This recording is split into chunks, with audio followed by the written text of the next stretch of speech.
अस्सलाम वालेकुम नाजरीन, उम्मीद है आप सब खैरियत से होंगे। आज मैं आपके साथ बहुत ही आसान सी रेसिपी शेयर कर रही हूँ बीफ पुलाव की, जो कि बहुत ही खुशबूदार और जायकेदार बनके तैयार होता है।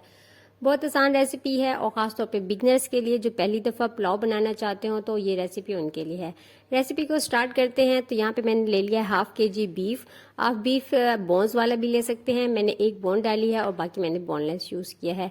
इसको हम प्रेशर कुकर में गलाएंगे, क्योंकि प्रेशर कुकर में कम टाइम में ये जल्दी आसानी से बहुत अच्छा सा नरम हो जाता है। बीफ को डालेंगे और उसके साथ ही एक दरमियाना प्याज डाल देंगे, 2 अदरक के टुकड़े डाल देंगे, 7 से 8 जवे हम इसके अंदर लहसुन के शामिल कर देंगे और इसके बाद हम मिसाले शामिल करेंगे।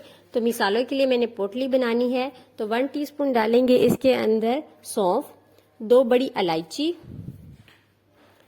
2 से 3 टुकड़े डालेंगे हम दालचीनी के, 1 जायफल का टुकड़ा डालेंगे।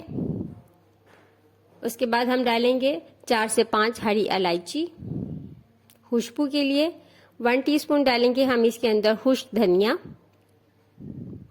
1 टीस्पून डालेंगे इसके अंदर सफ़ेद जीरा, 1 टीस्पून डालेंगे काली मिर्च साबित गोल वाली।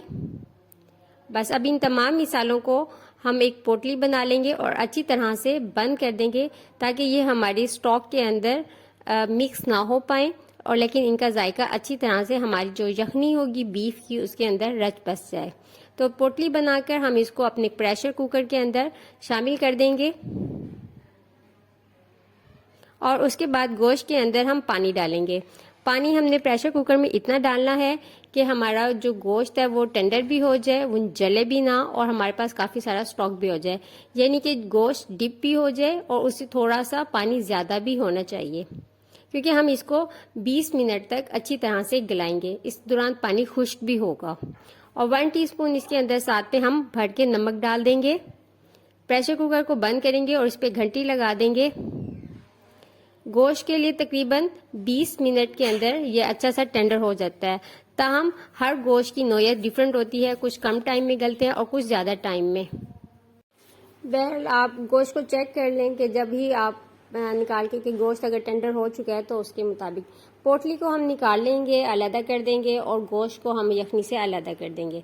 अब हम एक अलग पॉट के ले लेंगे और उसके अंदर हम डालेंगे 3/4 कप ऑयल। क्योंकि मैंने 3 गिलास राइस के इस्तेमाल किए हैं तो 3/4 करेंगे। अगर आप 1 kg चावल यूज़ करते हैं तो आप उसके लिए फुल 1 कप ही यूज़ करें।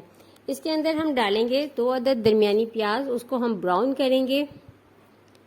प्याज हमारी ब्राउन हो चुकी है। ब्राउन होने के बाद थोड़ी सी प्याज जो है आप बाहर निकाल लें, इसको हम बाद में इस्तेमाल करेंगे। थोड़ी सी प्याज इसके अंदर रहने दें और 1 टीस्पून इसके अंदर अदरक और लहसुन कूट के इसमें शामिल कर दें।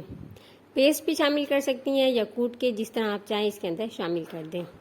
ये शामिल करने के बाद 2 अदद दरमियाने टमाटर इसके अंदर शामिल कर दें कट करके और इसको थोड़ा सा भून लें। जैसे ही टमाटर थोड़े से नरम हो जाएं और इनका थोड़ा सा सख्तपन ख़त्म हो जाए तो उसके अंदर बॉइल्ड बीफ शामिल कर दें।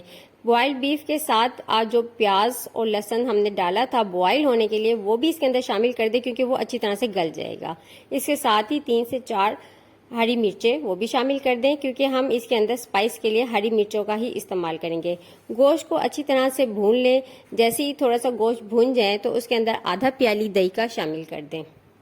क्योंकि हमने टमाटर कम इस्तेमाल किए थे तो हम इसको दही के साथ भूनेंगे। 1 टीस्पून इसके अंदर हम भर के शामिल करेंगे गरम मसाला पिसा हुआ और ½ टीस्पून इसके अंदर डाल देंगे लाल मिर्च का पाउडर, ताकि ये थोड़ा सा, अगर आप थोड़ा सा स्पाइसी खाना पसंद करते हैं, ये बिल्कुल ऑप्शनल है, वरना आप चाहें तो आप सिर्फ खड़े गरम मसालों के साथ ही शामिल कर सकते हैं। इसके बाद हम इसके अंदर शामिल कर देंगे बीफ स्टॉक। मैंने इसके अंदर 3 गिलास शामिल किए हैं राइस के, तो मैं इसके अंदर चिकन स्टॉक शामिल करूंगी 5 गिलास। 1 गिलास के लिए हम 1.5 गिलास पानी या यखनी का इस्तेमाल करते हैं। जैसे ही पानी बॉयल हो जाए तो उसके अंदर हम जो हमारे सोक किए हुए चावल थे वो इसके अंदर शामिल कर देंगे। हल्के हाथ से हम चमचा चलाएंगे और चावलों को पकने के लिए छोड़ देंगे मीडियम फ्लेम के ऊपर। आप देख सकते हैं कि पानी जो है वो ड्राई हो रहा है और चावलों का साइज भी बढ़ रहा है। तो इस पॉइंट के ऊपर आप नमक को चेक कर लें। मैंने 1 टीस्पून पहले स्टॉक में शामिल किया था, तो और 1 टीस्पून भर के मैंने दोबारा से चावलों के अंदर शामिल किया है। अगर आपको नमक कम लगे, आप तेज़ नमक खाते हो, तो आप 1 टीस्पून और भी इसमें शामिल कर सकते हैं। ये बिल्कुल आपके अपने टेस्ट पे डिपेंड करता है कि आप कितनी मिकदार में नमक खाना पसंद करते हैं। चावलों का पानी बिल्कुल खुश्क हो चुका है। अब हमने जो प्याज ब्राउन किया हुआ अलग किया था वो इसके ऊपर से डाल दें और इसको स्प्रेड कर दें। चावलों को दम लगाएंगे, नीचे तवा रख दें, इससे चावल जो हैं वो नीचे से लगते नहीं हैं। उसके बाद कोई मोटा सा कपड़ा ले लें, वो इसके ऊपर फैला दें और पहले वो रख के उसके ऊपर लीड लगा दें और इसको अच्छी तरह से कवर कर दें ताकि ये स्टीम में अच्छी तरह से कुक हो जाएं। तकरीबन पुलाव के लिए हम 10 से 15 मिनट का स्टीम देते हैं, जिससे ये बेहतरीन से दम पे कुक हो जाते हैं, नरम भी हो जाते हैं और इनका साइज भी बढ़ जाता है। तो चावल हमारे बेहतरीन से दम से कुक हो चुके हैं। अब हम इन्हें अलहदा करेंगे। चावलों को मैंने अलहदा कर लिया है और इसको ट्रे में भी मैंने निकाल लिया है। आप देख सकते हैं कि गोश्त कितना टेंडर है और इसका जायका भी बहुत बेहद ज़बरदस्त खुशबूदार और इसकी खुशबू भी बहुत फैली हुई थी। इस रेसिपी को ज़रूर अपने दोस्तों के साथ शेयर कीजिएगा। Thanks for watching. अल्लाह हाफिज़।